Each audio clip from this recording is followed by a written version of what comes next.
आप सभी को मेरा नमस्कार। आज हम एक था राजा के अंतर्गत जो कहानी सुनेंगे उसका शीर्षक है भाग्य और पुरुषार्थ। चलिए शुरू करते हैं आज की कहानी। एक था राजा। एक दिन वह राजसभा में बैठा हुआ राज्य कर रहा था। बाहर कुछ कोलाहल सुनाई पड़ा।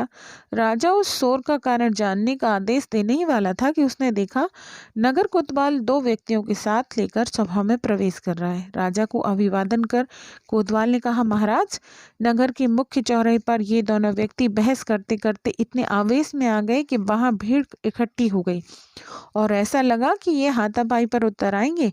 इस कारण मैं इन्हें आपके पास ले आया। अब आप जैसा उचित समझे मुझे आदेश दें, मैं उसका पालन करूंगा। राजा ने उन दोनों व्यक्तियों को, जो शकल और पहनावे से पढ़े लिखे लगते थे, संबोधित कर प्रश्न किया, तुम लोग किस बात पर बहस कर रहे थे? कुछ क्षण चुप रहकर एक व्यक्ति बोला, महाराज, धृष्टता क्षमा करें, किंतु आप निर्णय कर दें कि हम दोनों में कौन सही है। मेरा कहना है कि भाग्य बड़ी चीज है, भाग्य पर विश्वास करना चाहिए। इस व्यक्ति का कहना है कि पुरुषार्थ बड़ी चीज है, पुरुषार्थ पर विश्वास करना चाहिए।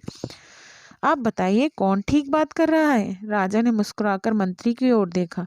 मंत्री राज्य का आशय समझ गया। फिर सिर झुकाकर विनीत स्वर में बोला, महाराज क्या चाहिए और क्या गलत, महाराज क्या सही है और क्या गलत, यह इतनी जल्दी नहीं बताया जा सकता। आप रात भर का समय दीजिए, कल सुबह सिद्ध कर दिया जाएगा कि इन दोनों में कौन सही है कौन गलत। आज रात के लिए हम इन दोनों को महल में ही रख लेते हैं, कल इन्हें मुक्ति मिल जाएगी। राजा फिर मुस्कुराए, तब बोले, जैसा मंत्री जी ने कहा वैसा ही किया जाए। थोड़ी देर बाद सभा बर्खास्त हो गई। मंत्री ने दोनों व्यक्तियों को महल की एक कोठरी में बंद करवा दिया, जिसमें रोशनी नहीं थी। हाँ, हवा आने जाने के लिए बहुत ऊंचाई पर दो झरोखे जरूर थे। उसने कहा, तुम लोग अपनी बहस यहाँ जारी रख सकते हो, यहाँ कोई तुम्हारी बातचीत में दखल नहीं देगा। कोठरी में ताला लगवाकर मंत्री चले गए। दोनों व्यक्ति नए सिरे से बहस में जुट गए। शाम हो गई, धीरे धीरे रात भी हो गई। जब उन्हें थकान महसूस हुई और भूख लगने लगी, बहस बंद कर वे दोनों अलग अलग कोनों में चुपचाप लेट गए। अचानक ऊपर के झरोके से कोठरी के फर्श पर किसी चीज के गिरने की आवाज आई।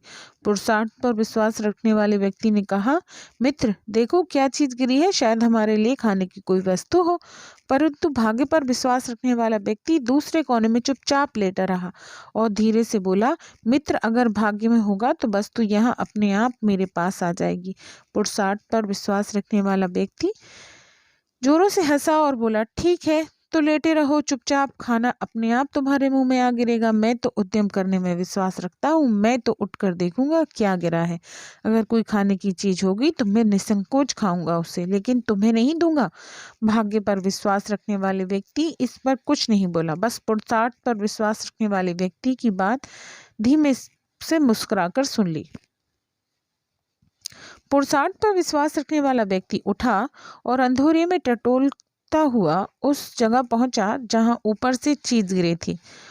उसे चीज मिल गई। छूते ही पता लग गया यह कोई थैली है जिसका मुंह किसी रस्सी से बंधा है। उसने थैली का मुंह खोला, उसके अंदर हाथ डाला।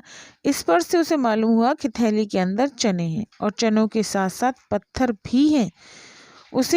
उसने चने खाने शुरू कर दिए। अंधेरे में जब कोई कड़ा पत्थर उसके मुंह में आता तो वह उसे मुंह से निकाल भाग्य पर विश्वास रखने वाले व्यक्ति की ओर फेंक देता और हंसकर कहता, मित्र, तुम्हारे भाग्य में यही है। थैली की चने समाप्त कर वह अपने साथी की ओर देखकर हंसा और तब आराम से लेट गया। शीघ्र ही उसे नींद आ गई। दूसरा व्यक्ति रात भर करवटें बदलता रहा। सुबेरे पौ फटते ही मंत्री ने राजा के साथ उस कमरे में प्रवेश किया। उन्होंने देखा दोनों व्यक्ति सो रहे हैं। पुरुषार्थ पर विश्वास रखने वाले व्यक्ति के पास कुछ चने गिरे हुए हैं और भाग्य पर विश्वास रखने के पास रत्न पड़े हुए हैं। खाली थैली एक और रखी हुई है। राजा मुस्कुराए, तब मंत्री से बोले, तुमने जिस तरीके से इस प्रश्न का उत्तर निकाला है उसके लिए मैं तुम्हारी समझदारी की प्रशंसा करता हूँ, परंतु तुम्हारा उत्तर एक सीमा तक सही है। भाग्य पर विश्वास करना गलत नहीं है, किंतु केवल भाग्य के ही सहारे रहना गलत है। भाग्य पर विश्वास करने वाले व्यक्ति अपने पुरुषार्थ के बल पर जीवन में और भी अधिक प्राप्त कर सकते हैं। मंत्री निरुत्तर हो गया। ये थी हमारी आज की कहानी। मिलते हैं एकता राजा के अंतर्गत किसी नई कहानी में।